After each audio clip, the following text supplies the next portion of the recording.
Nah, hari ini kita masuk ke dalam pembahasan Kisah Para Rasul, 2 pertemuan terakhir. Hari ini kita membahas ayat terakhir, lalu di dalam minggu depan kita akan menyimpulkan seluruh Kisah Para Rasul. Maka sekarang kita akan melihat, mari membuka Kisah Para Rasul pasal yang ke-28. Setelah pembacaan, baru kita membuka di dalam doa. Mari kita membaca Kisah Para Rasul pasal 28 dari ayat 11. Minggu lalu kita sudah membahas ayat 1 sampai 10, dan sekarang kita membaca dari ayat 11 hingga ke 30. Saya membaca terlebih dahulu perikop yang bagian kedua, 11 sampai yang ke-16, lalu kita membaca bergantian dari 17 sampai yang ke-31. Kisah Para Rasul 28, saya membacakan dari ayat yang ke-11 sampai 16 terlebih dahulu. Demikian firman Tuhan. 3 bulan kemudian setelah mereka mendarat di Malta, kami berangkat dari situ naik ke sebuah kapal dari Alexandria yang selama musim dingin berlabuh di pulau itu. Kapal itu memakai lambang Dioskuri. Kami singgah di Sikurasa dan tinggal di situ selama 3 hari. Dari situ kami menyusur pantai lalu sampai ke Regium. Sehari kemudian bertiuplah angin selatan dan pada hari kedua sampailah kami di Puteoli. Di situ kami berjumpa dengan saudara-saudara dan atas undangan mereka kami tinggal 7 hari bersama mereka. Sesudah itu kami berangkat ke Roma. Saudara-saudara yang di sana telah mendengar kabar tentang kami dan mereka datang menjumpai kami sampai ke Forum Appius dan Tres Taberne.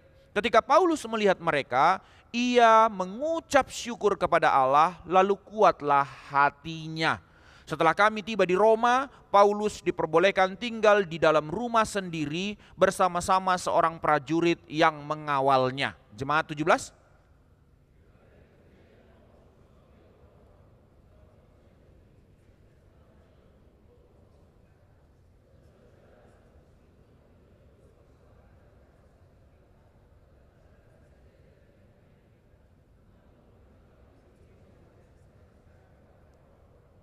Setelah aku diperiksa, mereka bermaksud melepaskan aku karena tidak terdapat suatu kesalahan pun padaku yang setimpal dengan hukuman mati.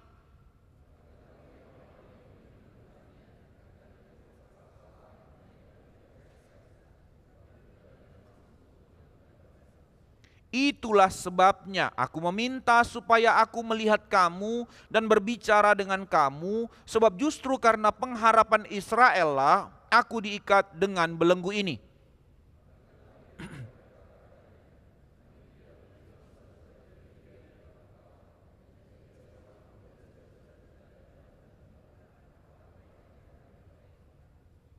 Namun kami ingin mendengar dari engkau bagaimana pikiranmu, sebab tentang aliran ini kami tahu bahwa di mana-mana ada perlawanan terhadapnya.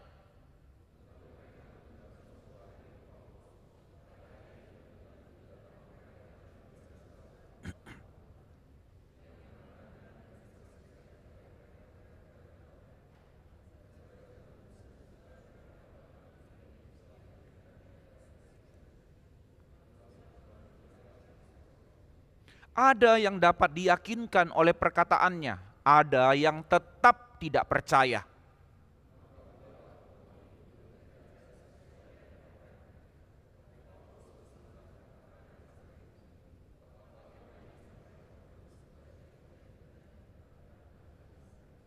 Pergilah kepada bangsa ini dan katakanlah, kamu akan sungguh-sungguh mendengar tetapi tidak mengerti. Kamu akan sungguh-sungguh melihat tetapi tidak memahami.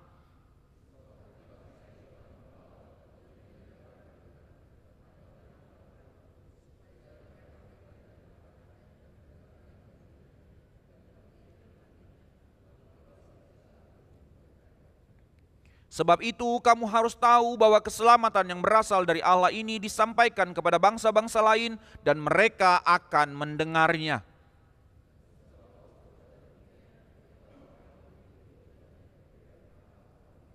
Paulus tinggal 2 tahun penuh di rumah yang disewanya sendiri. Ia menerima semua orang yang datang kepadanya. Dengan terus terang dan tanpa rintangan apa-apa, ia memberitakan kerajaan Allah dan mengajar tentang Tuhan Yesus Kristus. Kita akan merenungkan firman tentang Injil yang tidak dapat dihentikan oleh apapun. Mari kita berdoa. Kami telah membaca firman-Mu. Berbelas kasihlah atas kami, ya Allah kami yang hidup, untuk memberikan kami pengertian dari kelimpahan kebenaran firman-Mu. Buka hati pikiran setiap kami, sebagaimana Engkau telah memperlayakkan kami memuji memuliakan nama-Mu dan bersyafaat di hadapan-Mu. Engkau juga yang memperkenankan, memberikan rahmat anugerah yang begitu besar, menerangi hidup kami dengan firman-Mu, memimpin kami dengan firman-Mu, dan menjadi pelaku-pelaku kebenaran firman-Mu di dalam seluruh kehidupan kami. Berbicaralah kepada kami pada pagi hari ini, bersabdalah, kuduskan hamba-Mu, pakailah menyatakan isi hati-Mu, dan berkati setiap kami di tempat ini. Dengar doa kami, permohonan kami, di dalam Kristus Yesus Tuhan kami berdoa. Amin.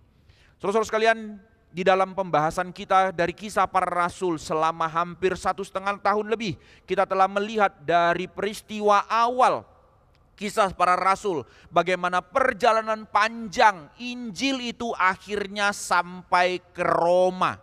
Dari awal kita telah menyaksikan mulai dari peristiwa Pentakosta di pasal 1, pasal 2 itu. Lalu kita melihat akhirnya janji Tuhan dinyatakan Roh Kudus turun. Dan dari Roh Kudus turun berdirilah gereja. Gereja lahir sebagai tanda kegenapan dari isi hati Tuhan, bahwa kaum pilihannya dipersatukan menjadi gereja. Kemudian, tidak lama setelah itu, baru saja gereja berdiri, aniaya langsung muncul. Stefanus mati menjadi martir pertama. Tetapi dengan kematian Stefanus, akhirnya semua orang kocar-kacir berserak. Justru Injil diberitakan, dan anugerah terbesar, orang yang memberikan surat izin membunuh Stefanus, malah dipertobatkan oleh Tuhan, yaitu Saulus menjadi Paulus. Dalam pertobatan Paulus dikisahkanlah lebih lanjut seluruh setengah perjalanan Kisah Para Rasul tentang 3 pelayanan misi Paulus. Dari pelayanan misi pertama kembali ke Yerusalem, misi kedua kembali ke Yerusalem, misi ketiga dan selesai dia kembali ke Yerusalem. Lalu singkatnya di dalam seluruh perjalanan itu dicatat tentang bagaimana pelayanannya yang tidak baik-baik saja, yang tidak mulus. Bagaimana dia harus mengalami penganiayaan, dia mengalami yang namanya penjara, dia mengalami yang namanya pengadilan yang tidak adil dengan saksi-saksi palsu, hingga sampai akhirnya dia ditangkap. Dan peristiwa kapal karam yang kita lihat di dalam pasal 27 menjadi satu peristiwa yang sangat mengerikan. Selama 2 minggu terkatung-katung di lautan, seperti tidak ada pengharapan, tapi di situ pun Tuhan bekerja. Dan sekarang tibalah pada bagian akhir dari pasal terakhir. Bagaimana kita melihat sesuatu hal yang sangat menarik di situ. Apa yang terjadi? Bahwa ketika kita tadi membaca bagian ini, seolah-olah kisah ini menjadi kisah yang gantung. Catatan Kisah Para Rasul seperti catatan yang tidak selesai. Kenapa? Karena seolah-olah dari mulai setengah dari pasal 9 terus sampai ke pasal 28. Berarti 3/4 cerita ini. Sepertinya ini kisahnya Paulus. Jadi kalau kisahnya Paulus berarti seperti kisah biografi. Tetapi kisah ini tidak ditutup dengan akhir pelayanannya Paulus. Kisah ini gantung.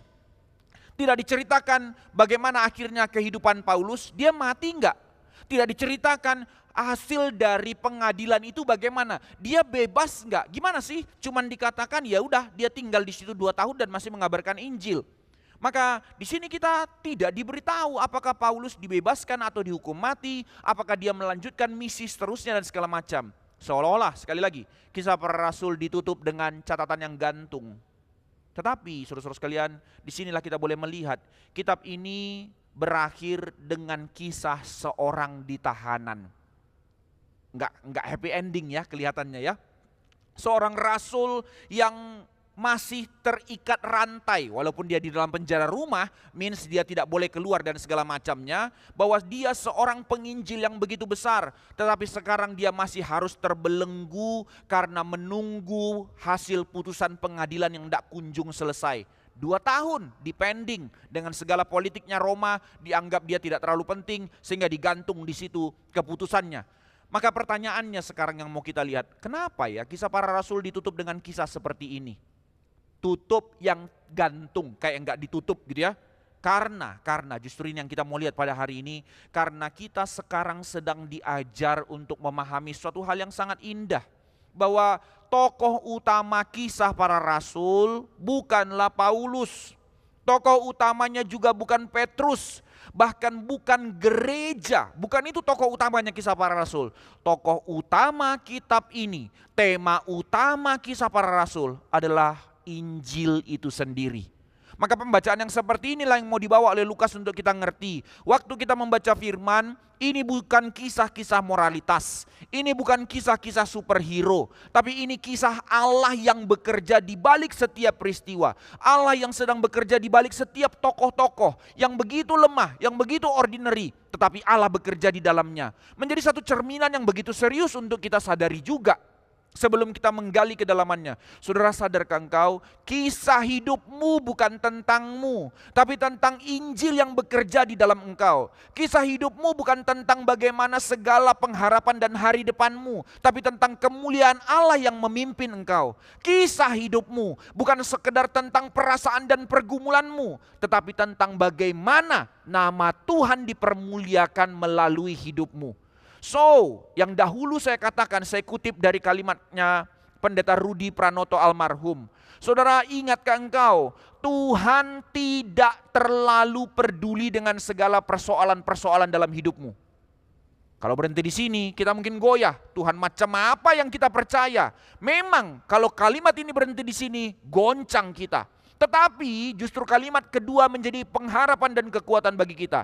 Tetapi Tuhan begitu concern untuk membentuk kita, memurnikan kita, menjadi semakin segambar dengan Kristus lewat segala pergumulan-pergumulan kita. Maka agendanya Tuhan bukan sebagai superhero yang tolong engkau waktu engkau punya masalah, tapi agenda Tuhan adalah menyatakan, membentuk kemuliaannya dalam hidupmu untuk memurnikanmu dalam seluruh proses dan badai yang engkau harus alami. Itu sebab apapun pergumulanmu hari ini, jangan buru-buru give up, jangan buru-buru ambil keputusan yang lari dari firman. Walaupun memang tidak enak, walaupun susah. Saudara, saya tidak tahu seluruh pergumulan jemaat, tapi prinsipnya adalah seringkali bahkan di dalam segala air mata dan pergumulan kita lebih gampang untuk cepat memilih shortcut. Karena apa? Lebih cepat, lebih selesai daripada hatiku diobok-obok, daripada aku bergumul. Sudahlah. Tetapi sekali lagi, saudara-saudara sekalian, concern kita adalah hari ini melalui kisah-kisah para rasul melihat bagaimana Injil dinyatakan lewat hidupmu. Bagaimana Injil dinyatakan di dalam hidupmu. Bagaimana kemurnian Tuhan semakin membentukmu. Dan bagaimana perjalananmu semakin menyaksikan kemuliaan Tuhan. Maka itu yang sebab kita juga bahas di dalam pertemuan-pertemuan sebelumnya. Saudara, dunia tidak mungkin mau langsung punya hati baca Alkitab. Dunia tidak mungkin bisa langsung kenal Tuhan karena terlalu kecil opportunity-nya untuk mereka mau baca Alkitab. Tapi lah bagaimana mereka membaca dan melihat Kristus melalui membaca hidup kita. Maka seluruh perjalanan kehidupan kita is not about us, tapi bagaimana kemuliaan Kristus dinyatakan. Pak, bagaimana kemuliaan Kristus dinyatakan? Aku orang susah. Bagaimana kemuliaan Kristus dinyatakan? Aku bukan orang yang punya penghasilan gede yang bisa pengaruhi dunia. Bagaimana aku bisa menjadi orang yang mempengaruhi dunia? Aku bukan orang pintar yang bisa menaklukkan pikiran dunia. Tidak tentu buru-buru ke situ. Kalau memang itu porsi yang dipercayakan Tuhan, Tuhan akan memberikan. Tapi lewat satu perjalanan dengan Kristus, lewat perjalanan bergumul dengan firman, lewat kesadaran bahwa hidupku bukan tentangku tapi tentang kemuliaan Allah, maka engkau melangkah, satu langkah. Setiap keputusan yang kau ambil, setiap langkah yang kau jalani, di situ engkau terus bergumul bagaimana firman digenapi. Di situ engkau bergumul bagaimana nama Tuhan dipermuliakan. Di situ engkau bergumul dengan tetesan air matamu untuk setiap keputusanmu untuk tidak lari dari firman. Di situ dunia melihat engkau, bukan melihat engkau. Di situ dunia melihat engkau, justru melihat Kristus di dalam hidupmu. Ini callingnya. Jadi sekali lagi, tokoh utama dalam kisah para rasul, setting utama dalam seluruh narasi Alkitab, bukan menjadi pembelajaran moral lewat orang-orang ini, bukan menjadi kisah superhero yang dimana Tuhan tolong kita, tetapi ini kisah tentang Injil itu sendiri. Demikian juga kita membaca hidup kita sekarang, seluruh kehidupan kita adalah kisah Injil, saudara, kisah Injil. Maka jawab sekarang di dalam hatimu, bagaimana dunia melihat Injil? Bagaimana dunia melihat kabar baik dari hidupmu? Kabar baik apa yang mereka lihat dari hidupmu? Soal kesuksesanmu, soal fasilidamu menceritakan tentang kenikmatan-kenikmatan yang kau jalani, atau melalui hidupmu dunia melihat kabar baik yang sejati, Kristus, Kristus. Maka inilah yang menjadi rajutan dari kisah para rasul, bahwa seluruh kisah ini dirajut untuk menggiring kita, untuk menggiring setiap pembaca melihat Injil menjadi cerita utamanya. Sekarang kita perhatikan kembali. Maka seluruh kisah para rasul menceritakan satu kenyataan besar, satu cerita utama dalam seluruh benang merah sejarah, yaitu Injil tidak akan pernah dapat dihentikan oleh apapun. Penganiayaan sudah terjadi tapi tidak dapat menghentikan Injil. Penjara demi penjara dari para rasul dan hamba-hamba Tuhan sudah terjadi tapi tidak dapat membelenggu berita Injil. Badai, kapal karam, dan segala penderitaan yang lain tidak dapat menghentikan Injil. Bahkan saudara, kerajaan Roma yang begitu besar, yang adalah pusat dunia pada zaman itu, tidak dapat menghentikan Injil. Karena itu pertanyaannya justru, bagaimana Injil sekarang akhirnya tiba di Roma? Nah, ini yang kita mau lihat sekarang. Apakah seluruh penderitaan Paulus berakhir dengan kegagalan? Karena sekarang sudah di dalam pengadilan. Apakah rantai-rantai yang baru sekarang membelenggu Paulus akhirnya berhasil membelenggu Injil? Atau justru seorang tahanan yang kita lihat dalam kondisi terbelenggu, justru kita melihat kuasa Allah terus bekerja lewat cara yang paling tidak masuk akal. Di dalam belenggu, Injil bukan hanya tidak terbelenggu, tapi Injil terus bekerja begitu besar. Maka di sini kita menyaksikan tiga hal yang mau kita lihat pada hari ini. Lukas memperlihatkan kenyataan yang begitu besar. Apa saja yang kita lihat pada hari ini? Pertama, bahwa Allah tetap menggenapi firman-Nya dalam kondisi apapun. Dalam keberadaan yang tidak masuk akal sekalipun, firman Allah tetap tergenapi. Kedua, bahwa penolakan manusia tidak akan bisa menghentikan Injil.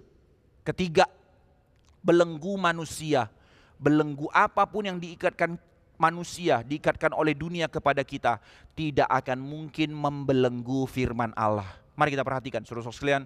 Pertama, Allah tetap menggenapi firman-Nya. Dari ayat 11 sampai 16 yang tadi saya bacakan buat kita. Maka dalam ayat 11 dikatakan, 3 bulan kemudian setelah mereka tinggal di Malta, karena kapal mereka sudah hancur, mereka harus tinggal di situ. Which is 3 bulan mereka harus disuplai makanan dan segala macam dari orang di pulau kecil itu. Tetapi mereka bagaimana bisa mempengaruhi orang-orang di sana? Ini beban. Para napi yang ratusan orang 3 bulan di pulau harus kami kasih makan. Urusan apa? Tetapi disinilah kita mengerti bagaimana 3 bulan itu Paulus dipakai Tuhan untuk mengabarkan Injil di sana. Jadi bukan hanya para napi, bukan hanya para tentara, bukan hanya para pedagang dan nakoda kapal itu, tapi seluruh pulau itu boleh mendengar Injil dari Paulus. Maka di situ kita melihat setelah 3 bulan kemudian barulah mereka berangkat naik satu kapal dari Alexandria, kapal yang datang dari Alexandria. Kapal itu sudah lama di situ karena musim dingin. Mereka tidak nekat, makanya itu nakoda kapalnya Paulus nekat pikir bisa. Tidak mungkin musim dingin pertemuan arus air dingin dengan arus panas, maka badai itu akan terus bergejolak, maka dia tidak bisa berlayar. Tetapi mereka tetap ngotot berlayar, maka itu sebab kapal mereka hancur. Maka 3 bulan telah berlalu, musim dingin sekarang sudah selesai. Dan sekarang perjalanan lanjut menuju ke Roma. Lukas mencatat beberapa kota di situ. Ditulis kota Sirakus, Rhegium, Puteoli, kemudian akhirnya sampai ke Roma. Kalau kita membaca dalam seperti ini, bagian ini sepertinya hanyalah sebagai catatan perjalanan kota-kota. Secara historis, ya ini bagus dicatat. Sehingga bahwa ini benar secara historis, ini bukan dongeng. Tetapi tujuan Lukas bukan hanya sebatas itu. Ini yang membuat kita melihat Alkitab itu dapat dipertanggungjawabkan. Jadi ini bukan dongeng, bukan halusinasi. Tetapi lebih dari hal itu, bagi Paulus justru Lukas sengaja mencatat hal ini untuk menunjukkan Apa yang dijanjikan oleh Allah sekarang tergenapi. Enggak ada satupun yang terlewati, saudara-saudara sekalian. Ingat dulu dalam Kisah Rasul pasal 19 ayat 21. Tuhan mengatakan dan akhirnya Paulus mendeklarasikan, aku harus pergi ke Roma. Tuhan sudah menggelisahkan hatinya. Kemudian dikonfirmasi lagi pasal 23 ayat 11. Dikatakan oleh Tuhan, engkau harus bersaksi juga di Roma. Paulus ngerti ini pimpinan Tuhan. Maka bertahun-tahun kemudian panggilan itu tergenapi. Paulus mengalami berbagai tantangan. Dia ditangkap, dia dipukul, dia hampir mati, dia dipenjara, dia diadili, dia mengalami ancaman pembunuhan berkali-kali, mengalami badai, kapal karam. Semua hal itu menjadi satu alasan untuk mengatakan bahwa tidak mungkin Paulus bisa ke Roma. And yet, tidak ada yang bisa menghalangi maksud Tuhan. Bahwa Allah tetap menggenapi firman-Nya. Menggenapi, saudara-saudara. Sekarang Paulus tiba di Roma. Tetapi menariknya, tibanya bukan dalam kondisi yang enak. Dia sampai di Roma bukan sebagai seorang penginjil besar yang dihormati, bukan sebagai rasul yang disambut, padahal di dalam perjalanan bahkan kepala prajurit itu sampai gentar melihat Paulus, tapi sekarang sampai di Roma. Siapa peduli? Nggak ada yang memperhitungkan. Tahanan kok, tahanan. Dia datang, dia mendarat, dia injakkan kaki di Roma sebagai tahanan, saudara. Tetapi apa yang terjadi? Kita melihat dia tetap tiba. Means janji Allah, firman Allah tetap tergenapi. Ini berbicara tentang apa? Allah kita itu adalah Allah yang setia. Wah, ini yang susah. Sekarang kita melihat dari gambaran ini, bahwa seringkali kita menginginkan Tuhan menggenapi janjinya. Tuhan menyatakan yang sudah dikatakannya sekarang tergenapi. Tapi persoalannya kita mau itu tergenapi seturut jadwalnya kita, sesuai dengan idenya kita, dengan caranya kita. Coba bayangkan kita sebagai Paulus, Tuhan bilang pasti kau ke Roma. Oke Tuhan, bertahun-tahun gak jadi-jadi Romanya. Bertahun-tahun penderitaan, hampir mati. Aduh aku mati nih sekarang gak jadi ke Roma. Aduh kapal karam nih gak jadi ke Roma. Berkali-kali. Dan kita catat selama 23 sampai 24 tahun pelayanan Paulus. Tapi sekarang sampai. Dengan cara apa? Napi. Napi saudara, napi. Sama kalau kita melihat perjalanan yang sama di dalam perjalanan hamba-hamba Tuhan. Abraham dipanggil Tuhan. Bertahun-tahun tunggu. Enggak kunjung lihat. Musa dipanggil Tuhan. Setiap perjalanan, proses waktu yang panjang. Bukan karena Tuhan lupa. Bukan karena Tuhan enggak punya kalkulasi. Tapi dalam segala maksudnya Tuhan, segala sesuatu terjadi seturut kehendaknya. Somehow kita susah terima. Menunggu memang suatu hal yang enggak enak. Menanti itu menjadi suatu hal yang menggelisahkan. Tapi persoalannya adalah bukan soal menunggunya. Kenapa kita menjadi menunggu itu menjadi gelisah dan akhirnya mengambil keputusan yang salah. Seperti Sarah terhadap Abraham. Karena kita mau apa yang kita mau dan kita tidak mau tunduk untuk tanya apa yang Tuhan mau. Ini persoalannya. Maka kembali dalam hal ini. Kita ingin jalan yang cepat. Kita ingin terlalu gampang untuk jalan yang mudah, jalan yang lebih nyaman untuk kita. Nah ini masalahnya, memang defaultnya manusia tidak suka penderitaan. Siapa yang suka? Persoalannya bukan karena itu kita akhirnya menikmati penderitaan, itu masokis namanya. No, tetapi di tengah-tengah penderitaan itu mari terus bergumul untuk terus belajar apa yang Tuhan bentuk dan apa yang Tuhan mau.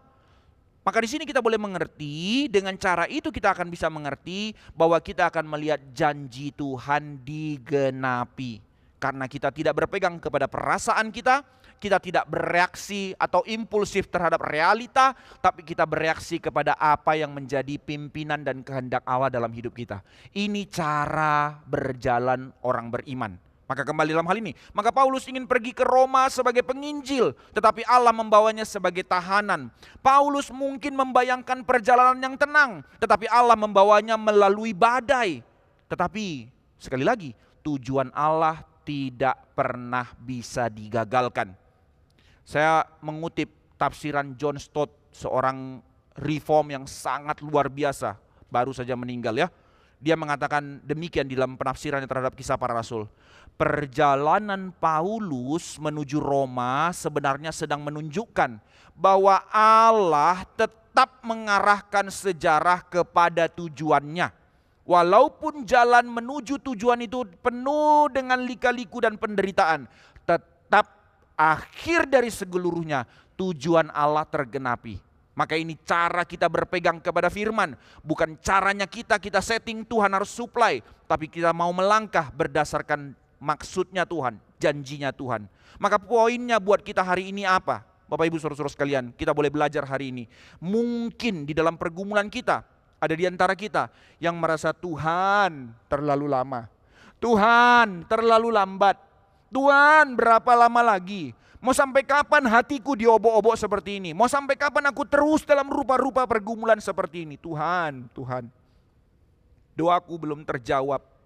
Janji Tuhan sepertinya aku belum bisa lihat itu tergenapi. Jalanku sepertinya terus berputar-putar dan tidak ada ujung jalan keluar. Tapi sekali lagi saudara-saudara sekalian, undangan Tuhan hari ini lewat Kisah Para Rasul mengatakan apa? Perhatikanlah, Tuhan mungkin tidak membawa kita melalui jalan yang kita pilih. Seringkali demikian. Tetapi Tuhan pasti selalu membawa kita menuju tujuan yang telah Ia tetapkan. Teguhlah hatimu dengan kalimat ini.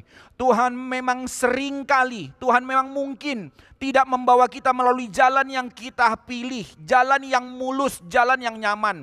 Tetapi pasti saudara-saudara sekalian, di dalam iman kita mengerti kalau Dia sudah menyerahkan nyawanya untuk kita, Dia mau mati bagi kita sebagai kurban pengganti, dan Dia telah mengadopsi kita untuk menjadi anak-anak Allah, dan Dia telah mengatakan bahwa Dia telah mendesain pekerjaan baik untuk kita, jalan kemuliaan bagi kita. Maka pasti Dia membawa kita menuju tujuan yang telah Ia tetapkan. Persoalannya, lewat jalan apa Pak? Tidak tahu memang. Nah, itulah yang namanya lika-liku perjalanan di dalam kehidupan kita beriman. Maka dalam hal ini kita melihat di dalam kehidupannya Paulus. Apakah dia menjadi orang yang enak dalam perjalanan itu? Oh tidak, dicatat dia bergumul. Di dalam pencapaian akhirnya mencapai Roma. Dia mengerti bagaimana Allah setia. Ayat 15 mencatat bahwa saudara-saudara di Roma datang menyambut Paulus. Saya bacakan ya, kalimat itu sengaja ditulis oleh Lukas dengan sangat sederhana. Saudara-saudara yang di sana telah mendengar kabar tentang kami, Lukas mencatatkan hal ini, dan mereka datang menjumpai kami sampai ke Forum Appius dan Tres Taberne. Ketika Paulus melihat mereka, perhatikan kalimat sederhana ini. Ia mengucap syukur kepada Allah, lalu kuatlah hatinya. Saudara, seorang Paulus yang begitu besar pun sama dengan kita. Dia goyah, saudara, goyah. Walaupun berkali-kali dia mengabarkan Injil, orang lain dipertobatkan. Tapi bagaimana kelelahannya? Somehow secara fisik kita lelah, kadangkala kurang tidur, pikiran tidak bisa berpikir, itu stres. Somehow dari stres akhirnya fisik terganggu. Dan kita tahu dalam catatan berkali-kali dia sakit, makanya butuh, dia bilang panggillah Markus, panggillah Lukas. Dan puji Tuhan Lukas yang sebagai dokter terus menyertai dia dalam kondisi fisiknya yang begitu lemah. Apa yang terjadi? Bukan hanya fisiknya saudara sekalian, dia goncang. Tetapi apa yang meneguhkan hatinya? Ketika saudara-saudara itu tiba, dikatakan Paulus melihat mereka, ia mengucap syukur kepada Allah dan kuatlah hatinya. Dia tidak mengucap syukur karena rantai itu lepas. Dia tidak mengucap syukur karena dia langsung berhadapan-hadapan dengan Kaisar Roma. Tapi dia bersyukur kepada Tuhan karena gereja. Gereja tidak buat apa-apa selama ini buat dia. Gereja nggak pernah ada berbagian dalam penderitaannya. Gereja tidak ikut dalam pelemparan batu yang terjadi kepadanya. Di mana gereja waktu saya menderita? Sekarang sudah sampai, mereka datang. Dia tidak komplain. Karena dalam imannya dia percaya ada satu orang yang berdoa untuk dia. Dan sekarang ada orang-orang yang meneguhkan hatinya. Inilah cara kita beriman. Maka hal ini sangat menarik. Sebab sebenarnya Lukas sedang menjelaskan bahwa seorang rasul seperti Paulus pun yang begitu besar, yang begitu peka dengan kehendak Allah, dia tetap membutuhkan gereja.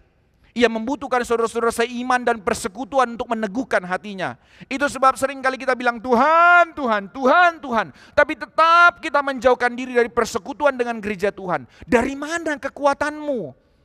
Somehow kita mengatakan, ya udah susah kayak gini harus ke gereja lagi, dengan orang-orang yang mencibir lagi, dengan orang yang begini lagi. Nah itu, kacamata kuda yang terus lihat hanya masalah. Tapi kita lupa di dalam gereja ada kebenaran, di dalam gereja ada persekutuan juga, dalam gereja ada doa, dalam gereja ada kehadiran Tuhan secara khusus.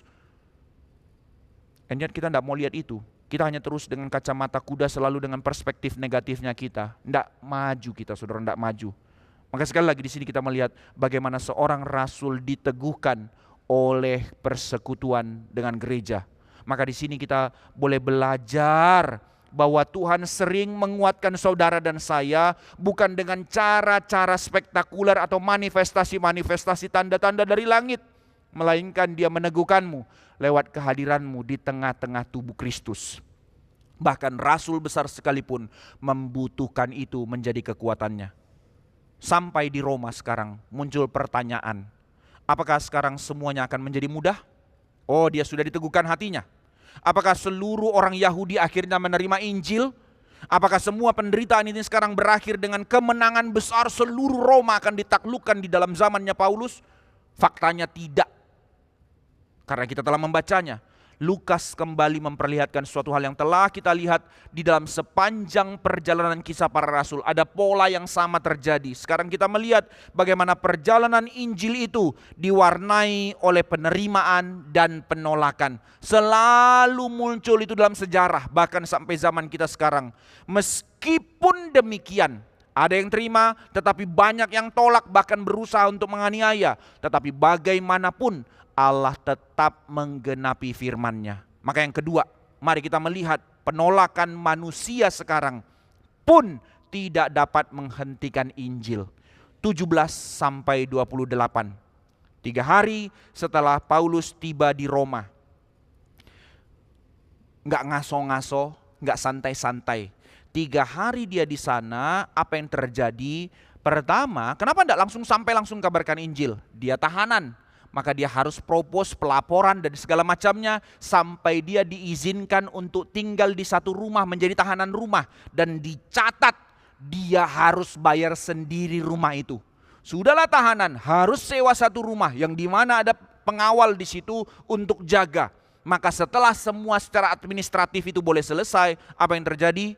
Paulus langsung pikir, panggil pemimpin-pemimpin Yahudi.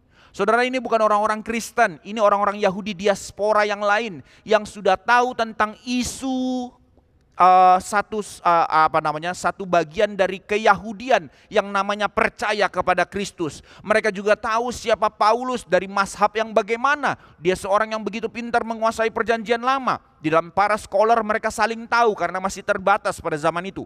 Maka apa yang terjadi? Paulus memanggil mereka semua dan mereka mau hadir. Perhatikan di sini kita melihat Paulus belum menyerah kepada bangsanya. Bukankah bangsa itu yang terus menuduh dia untuk sampai harus dimatikan? And yet dalam perjalanan sampai ke Roma itu karena tuduhan dari Yerusalem. Tapi dia tetap memberanikan diri panggil orang-orang Yahudi. Sekalipun berkali-kali telah ditolak, dianiaya, dipenjarakan, ia tetap terlebih dahulu datang kepada orang-orang Yahudi. Dia tidak meninggalkan. Saudara, kapan kita mau melayani? Di mana kita mau melayani? Di tempat kita mau diterima. Kapan kita mau melayani? Di tempat kita merasa aman dan nyaman. Tapi hari ini kita boleh belajar melihat kisah para rasul. Seorang yang diteguhkan hatinya oleh persekutuan dengan gereja, maka dia terus melayani. Di mana? Di tempat orang menolak dia. Di mana? Di tempat ancaman dia dianiaya kepada orang-orang yang membenci dia. Dia tetap punya hati untuk mereka mendengarkan Injil. Paulus menjelaskan bahwa ia tidak melakukan kejahatan terhadap bangsanya. Kemudian ayat 23 mencatat, ia menerangkan dan memberi kesaksian kepada mereka tentang kerajaan Allah. Berarti urutan penjelasan secara sistematik dan teologis clear dari perjanjian lama dijelaskannya berdasarkan hukum Musa, kitab para nabi, sampai kepada Kristus. Dikatakan dia menjelaskannya dari pagi sampai sore. Seluruh benang merah teologis itu dijelaskan. Maka perhatikan isi pemberitaan Paulus, saudara-saudara sekalian, tentang kerajaan Allah dan tentang Yesus Kristus. Justru, sekali lagi, Kisah Para Rasul pasal 28 menyimpulkan isi seluruh Kisah Para Rasul. Saudara ingat Kisah Para Rasul 1 ayat 1 sampai 3. Setelah Yesus bangkit, ia menampakkan diri kepada murid-murid selama 40 hari dan ia berulang-ulang menceritakan, mengajarkan kepada mereka tentang kerajaan Allah. Jadi metode sandwich, di awal bicara tentang tema utama kitab ini, Kristus mengajarkan tentang kerajaan Allah, ditutup oleh Paulus yang sekali lagi menyimpulkan tentang kerajaan Allah di dalam Kristus. Nah, ini caranya rajutan itu ditulis oleh Lukas sebagai kesimpulan yang sudah disampaikan di awal. Maka inilah inti kitab Kisah Para Rasul. Jadi buku ini bukan bicara tentang filsafat, bukan mengajarkan moralitas, bukan tentang motivasi lewat orang-orang yang sudah melewati pergumulan, tetapi buku ini mengundang kita untuk melihat Kristus, melihat tentang hidup kita yang diundang masuk ke dalam kerajaan Allah. Terlalu besar pekerjaanmu dalam kerajaan Allah, rumah tanggamu dalam pekerjaan kerajaan Allah, hidupmu dan masa depanmu adalah tentang kerajaan Allah dan di dalam Kristus. Hasilnya apa yang terjadi saudara-saudara sekalian? Ayat 24. Ada yang dapat diyakinkan dan ada yang tetap tidak percaya. Demikian ayat 24. Maka di sini kita boleh melihat, bukankah ini pola, bukankah ini rangkuman dalam seluruh Kisah Para Rasul terjadi pada hari Pentakosta. Petrus berkhotbah, bahasa lidah terjadi. Ada yang bertobat, tapi ada yang mengolok-olok. Di Yerusalem ada begitu banyak orang yang menjadi percaya, tapi ada yang menolak. Di Antioquia, penginjilan dari misi perjalanan Paulus, ada yang menerima, ada yang mengusir. Di Efesus ada yang bertobat, di kota yang begitu besar dengan penyembahan Artemis itu, tetap ada yang bertobat, tapi ada yang marah dan berusaha membunuh Paulus. Dan sekarang di Roma sama, ada yang percaya dan ada yang tidak percaya. Saudara, Injil selalu menghasilkan respon di dalam seluruh perjalanan sejarah sampai waktunya, sampai Kristus bahkan tiba. Manusia akan terus berespon kepada Injil. Tidak ada yang namanya posisi netral. Cenglilah, ya saya terimalah Injilmu, tapi saya juga akan menerima yang lain. Tidak mungkin, karena Injil adalah berita yang membelah dunia. Injil adalah satu-satunya berita yang membuat manusia memilih untuk terus di luar Allah atau kembali kepada Allah. Inilah Injil. Karena Injil bukan sekedar informasi, Injil adalah panggilan Allah. Secara eksistensial setiap manusia akan berespon, menerima atau lari daripadanya. Maka manusia harus berespon. Di akhir pemberitaan Paulus mengutip Yesaya pasal 6 itu. Buatan dari kedatangan Kristus dan apa yang akan menjadi respon manusia. Sebagaimana Yesaya akan memanggil orang Israel, demikian Paulus memanggil mereka. Apa yang terjadi? Kamu akan mendengar tetapi tidak mengerti. Kamu melihat tetapi tidak bisa ngerti juga. Apa yang mau ditekankan dari Yesaya di sini sekarang digenapi kembali di dalam pemberitaan Paulus di Roma. Permasalahannya bukan kurang bukti. Sebab bagaimana tesis itu sudah diargumentasikan oleh Paulus dari kitab Musa, kitab para nabi. Seluruhnya bicara benang merah kerajaan Allah yang berpuncak di dalam Kristus. Seluruh bukti, fakta tentang Kristus yang mati dan bangkit sudah dinyatakan. Jadi masalahnya bukan kurang bukti, masalahnya itu dalam hati manusia yang begitu keras. Mereka telah memiliki kitab suci, mereka telah mendengar segala penjelasan, tetapi tetap menolak. Ini jadi perenungan buat kita sekarang, saudara-saudara sekalian. Bukankah kita melihat akhirnya seringkali bagaimana cara mengukur keberhasilan dari hasil kan ya? Tapi sekarang kalau dengan tesis yang sama, Paulus adalah orang yang paling gagal. Kalau banyak orang yang bertobat, berarti pelayanan berhasil. Kalau ditolak berarti gagal. Tidak tentu saudara, tidak tentu. Paulus mengajarkan sesuatu hal yang berbeda hari ini. Bahwa ternyata kesetiaan lebih penting daripada hasil. Saudara, tentu kesetiaanmu akan membuahkan hasil. Tapi jangan berfokus atau menganalisa dari hasil. Tapi lihatlah kesetiaan kita untuk terus mengikuti kehendak Allah. Maka tugas gereja, tugas kita adalah memberitakan. Engkau tidak mendefinisi langkahmu berdasarkan sudahlah aku coba ditolak kok, sudahlah aku coba dianiaya kok, sudahlah yang penting aku kerja baik-baik, aku ndak cheated, sudahlah pokoknya aku begini. Nah ini yang saya sedihkan di dalam perjalanan pelayanan kampus bertahun-tahun saya bertobat dari pelayanan kampus. Kenapa setelah dahulu di dalam pelayanan kampus orang menggebu-gebu, melayani sambil studi dan segala macam. Studi juga susah kok, sambil studi nanti ada penginjilan rame-rame. Begitu masuk dunia kerja, dulu kalimat student today, leader tomorrow. Saya bersyukur sekali kalimat itu terpatri dalam hatiku. Tapi berapa banyak mahasiswa yang mengerti akan hal yang seperti ini? Kemarin dari antara kita saudara Thomas ada bikin di grup kita kan ya. Ada seorang yang dulu di ITB ikut persekutuan mahasiswa. Baru semester keempat memilih mundur.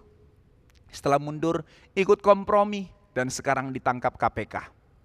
Hati yang akhirnya lebih mencintai dunia daripada mencintai Tuhan. Ini realita.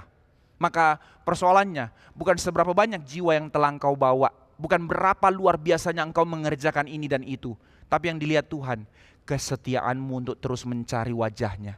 Kesetiaanmu untuk terus mengarahkan dirimu kepada firman-Nya. Kesetiaanmu untuk terus melangkah di dalam terang firman-Nya. Tidak gampang, tapi engkau terus melangkah. Demikian Paulus. Maka kredit yang diperhitungkan bukan tentang berapa berhasilnya dia, tapi bagaimana hatinya terus bertaut kepada Tuhan. Inilah yang namanya kesetiaan. Maka inilah panggilan kita sebagai gereja. Karena itu saudara-saudara sekalian, jangan putus asa di dalam langkahmu. Jangan putus asa ketika mungkin engkau mencoba menjadi saksi Tuhan tapi engkau ditolak. Jangan berpikir bahwa firman Tuhan itu gagal. Sebab firman Tuhan itu terus menggelisahkanmu dan firman itu terus menjadi jalan hidupmu. Maka disitulah Tuhan akan memimpin dan memakaimu. Firman Tuhan tidak akan pernah gagal.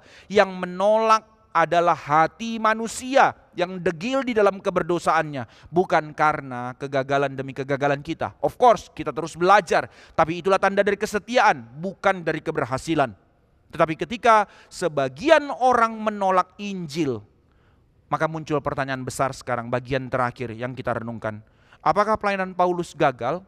Apakah Roma menjadi akhir dari misi itu? Apakah seorang rasul yang terbelenggu berarti Injil juga akan terbelenggu? Dan Lukas menjawab pertanyaan itu melalui 2 ayat yang terakhir, penutup Kisah Para Rasul. Saya bacakan ayatnya sekali lagi. Paulus tinggal 2 tahun penuh di rumah yang disewanya sendiri. Ia menerima semua orang yang datang kepadanya. Dengan terus terang dan tanpa rintangan apa-apa, ia memberitakan kerajaan Allah dan mengajar tentang Tuhan Yesus. Di mana? Di pusat bumi saat itu, di Roma. Maka poin ketiga terakhir, belenggu, tahanan, cara dunia menghambat Injil tidak akan mungkin dapat membelenggu Injil. Tidak akan mungkin dapat membelenggu firman Tuhan. Maka ayat 30, 2 tahun penuh Paulus tinggal di rumah yang disewanya. Perhatikan situasinya, tetap dalam konteks tahanan. Dia tidak bisa pergi, dia nggak bisa kemana-mana, dia tidak bebas. Dia sedang menunggu putusan pengadilan. Dia berada di bawah pengawasan. Ada pengawal yang diberikan kepadanya untuk menjaga dia. Bukan menjaga dia dari keamanan, untuk menjaga dia untuk tidak kabur. Secara manusia ini tampak kegagalan. Dia nggak bisa bergerak. Tetapi apa yang terjadi? Paulus yang ingin Injil diberitakan ke dunia, yang ada sekarang dia terkungkung. Paulus ingin bergerak, sekarang dia dibatasi.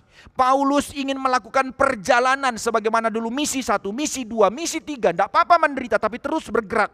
Sekarang dia harus terbelenggu. Tetapi justru disinilah paradoksnya. Disinilah menjadi sebuah ironi yang begitu indah justru. Lukas justru menulis, ia menerima semua orang yang datang kepadanya. 2 tahun saudara, dia tidak kemana-mana. Tapi 2 tahun itu tidak pernah berhenti. Orang terus datang, orang terus datang, orang terus datang. How? Kemarin ketua NRTC lagi diskusi kami Dia sudah pikirkan dari dahulu, rencana planning ini batal, planning ini batal, bikin humas model kayak gini batal, mau bikin kayak gini batal, mau coba ini batal. Dia bilang, semua usahaku ndak ada yang jadi. Tapi tiba-tiba langsung 2.500 orang. Apakah ini kreditku? Sama sekali tidak. Saya nggak ngerti Tuhan bekerja bagaimana. Tapi ketika satu gagal, kedua gagal, ketiga gagal, yang Tuhan tanya bukan mana hasilmu, bukan mau tetap setia enggak, mau tetap setia enggak. Saudara, sama kan ya, di dalam bisnis kita juga banyak hal yang kayak gitu. Kita sudah prediksi ini, sudah prediksi itu, sudah persiapkan ini, batal.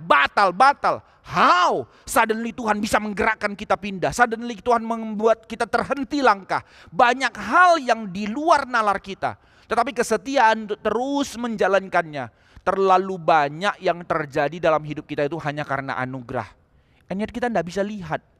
Kita terus lihat, mana ini buntu, terus dengan kacamata kuda itu. Tanpa melihat anugerah demi anugerah. Berapa banyak yang sebenarnya, even bahkan di dalam medis kan ya, yang kena sleep apnea makin banyak. Kemarin ada satu orang yang curhat, ternyata setelah diselidiki, 142 kali sebenarnya dia terbangun dalam tidurnya setiap hari. Mati punya orang kayak gini, gak bisa tidur tapi bisa kerja dan segala macamnya. Loh kok masih bisa hidup? By the grace of God, even Tuhan masih menjaga kita. Even untuk hal yang seperti itu. And yet kita kurang melihat anugerah. Yang kita lihat kacamata kuda masalah demi masalah. Nah ini yang jadi masalahnya. Tetapi di sini kita boleh belajar melihat situasi yang tidak masuk akal. Justru di situ Tuhan sedang bekerja. Bahwa dikatakan dalam kondisi terbelenggu, tidak bisa pergi, tidak bisa bergerak, tidak bisa mengabarkan Injil kemana-mana. Tapi dunia, jiwa-jiwa yang ditarik datang kepada dia. Ia memberitakan kerajaan Allah, mengajar tentang Yesus Kristus dengan segala keberanian dan tidak ada hambatan. Oh saudara, ini kalimat yang begitu aneh. Di pusat bumi, di mana kerajaan Roma yang merasa kaisar itu adalah raja, sang evangelion, pembawa kabar baik sesungguhnya. Tapi di situ ada seorang tahanan yang bisa dengan bebas selama 2 tahun mengabarkan bahwa ada kabar baik yang lain, Injil yang lain, bukan kerajaan Roma, raja yang lain, bukan kaisar Roma, sang pembawa keselamatan yaitu Kristus. Siapa yang bisa bendung? Siapa yang bisa bendung? Maka betapa luar biasanya di dalam belenggu itu, tetapi Injil diberitakan dengan begitu leluasa. Ia memberitakan kerajaan Allah tanpa ada yang bisa menghalangi. Di tengah-tengah batasan yang diberikan kepadanya, firman tak terbatas. Di tengah-tengah penjara yang harus diterimanya, kerajaan Allah terus bergerak. Bahkan kata yang dipakai di situ akolitos, tanpa rintangan. Secara literal apa artinya? Bahwa di situ dikatakan dia dalam ketidakbebasannya, tapi tidak ada hambatan, tidak terhalang, tidak dapat dihentikan. Itu gambaran kontras yang dituliskan oleh Lukas. Maka Lukas sengaja mengakhiri kitab ini dengan kata itu. Bukan dengan kematian Paulus cerita ini berakhir, bukan dengan kemenangan Paulus dia bebas dari penjara cerita ini berakhir, tetapi dengan kemenangan Injil dalam kondisi kekalahan Paulus. Tanda petik. Maka saudara-saudara sekalian, Roma adalah pusat bumi pada saat itu. Dengan kekaisaran terbesar, kekuatan militer terbesar di dunia. Ratus tahun mereka tak terkalahkan. Kerajaan Yunani yang begitu besar dikalahkan oleh kerajaan Roma yang begitu kuat. Pemerintahan terbesar, moneter terbesar, kota-kota termewah di dunia milik mereka. Tetapi Injil sekarang masuk ke situ. Bukan melalui tentara, bukan melalui power politik, bukan melalui kekuasaan-kekuasaan, bukan melalui moneter yang besar, tetapi lewat seorang tahanan. Tidakkah ini cara Tuhan mempermalukan dunia? Kau halangi aku, kau coba menganiaya aku, kau hentikan langkahku. Aku tidak perlu turun lewat satu orang rasul yang kecil, yang dalam kondisi sakit-sakitan, yang dalam kondisi di penjara. Kau belenggu? Cannot, impossible. Inilah cara Allah bekerja sampai zaman ini. Lewat siapa? Lewat orang-orang ordinary ini. Lewat orang-orang gagal ini. Lewat orang-orang yang lemah ini. Lewat orang-orang yang seperti kita yang kerap kali kadang bengkok mendukakan hati Tuhan ini. And yet dia tetap bekerja. How? Siapa engkau dan saya? Bagaimana kita bisa menjadi saksi Tuhan dalam segala keberadaan kita yang terlalu terbatas ini? Di luar sana ada begitu banyak orang yang lebih sukses, lebih pintar. And yet Tuhan berkata, aku pakai kamu. How? Bisakah dunia menghentikan langkah Injil? No. Sebagaimana Yesus disalibkan, tetapi kerajaan Allah dinyatakan. Demikian sekarang para rasul di penjara, tapi Injil tetap tersebarkan. Dan sampai sekarang gereja demi gereja dianiaya, tetapi gereja terus berkembang. Di Nigeria, saudara-saudara sekalian, ada satu desa yang tiba-tiba dihajar. Habis, semuanya habis. Lalu viral beberapa kali di dalam pelayanan misi. Mereka akhirnya di sebuah tenda, apa yang mereka lakukan? Mereka beribadah. Tanpa musik, hanya dengan cara mereka bernyanyi saut-sautan. Aduh indahnya. Saya lihat cuplikan tentang perjalanan mereka. Mereka cuma doa, Tuhan pulihkan desa kami supaya kami boleh terus menjadi saksimu. Itu nyanyian mereka.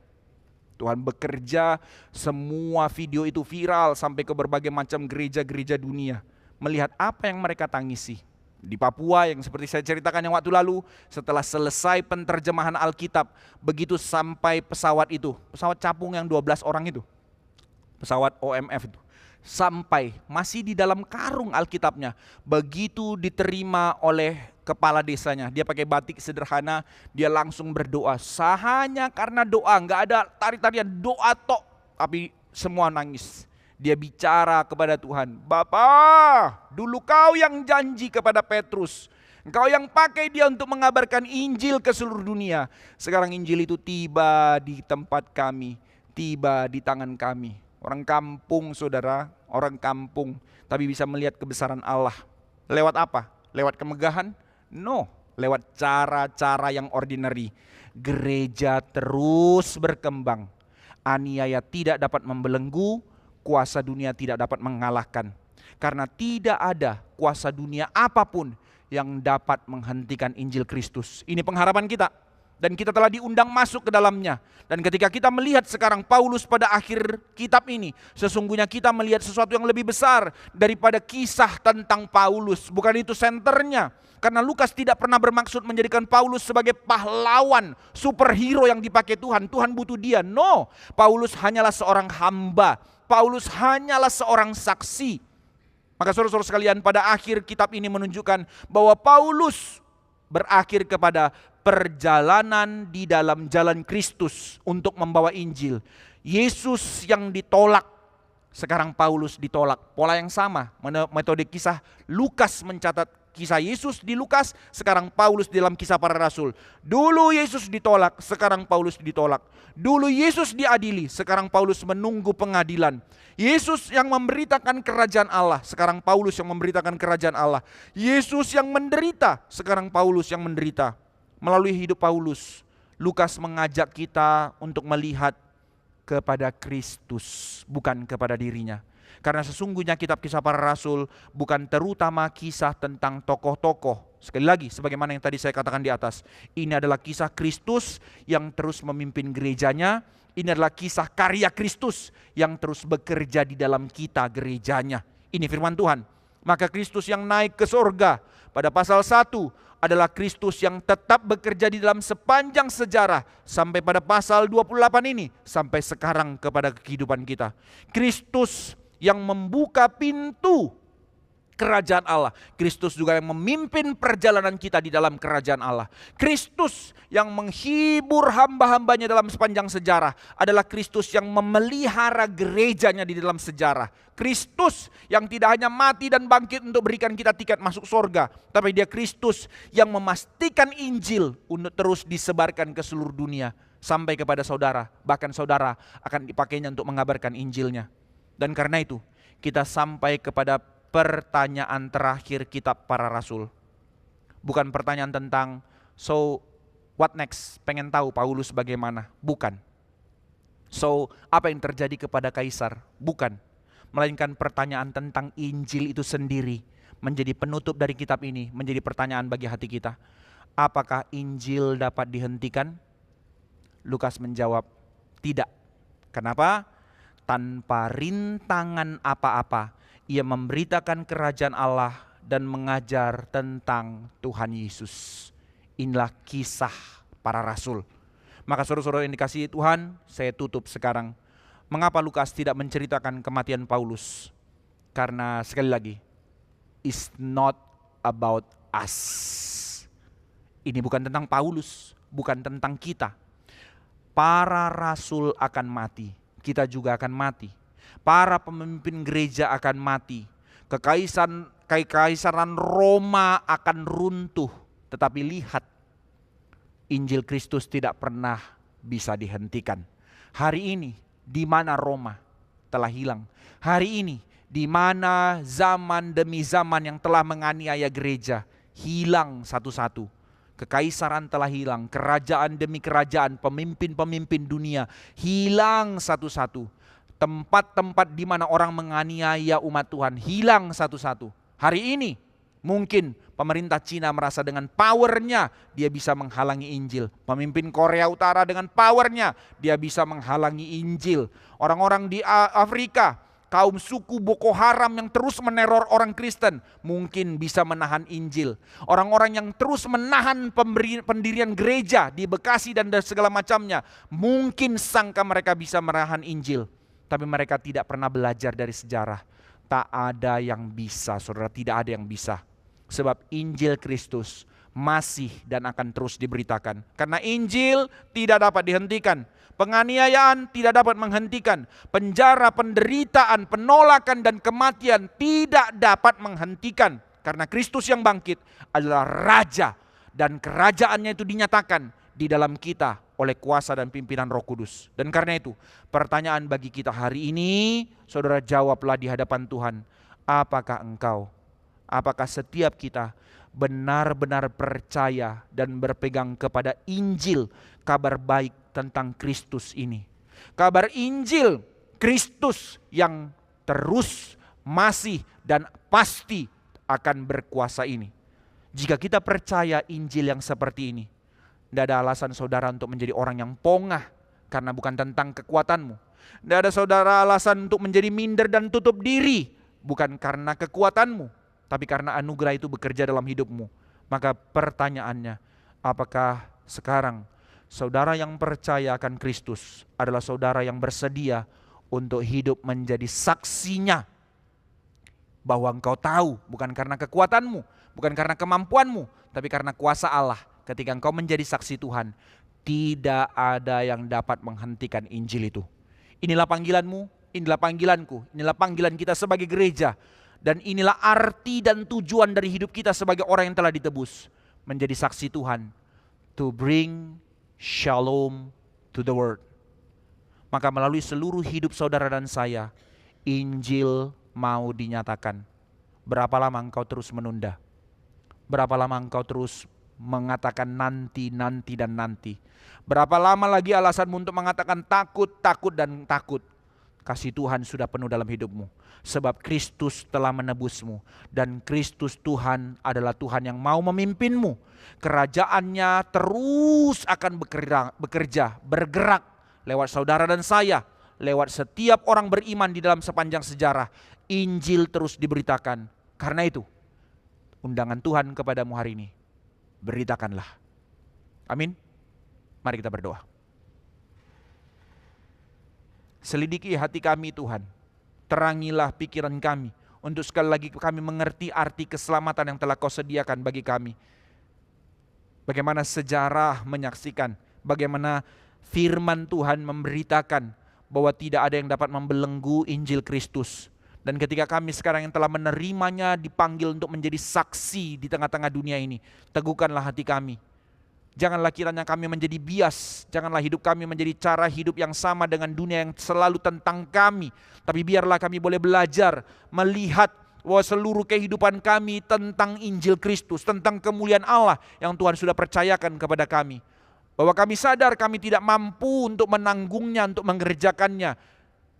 Tetapi kami juga berpegang kepada firman-Mu, bahwa Roh Kudus yang senantiasa menyertai kami, bahwa keteguhan kami adalah melalui persekutuan kami sebagai keluarga kerajaan Allah, sebagai tubuh Kristus.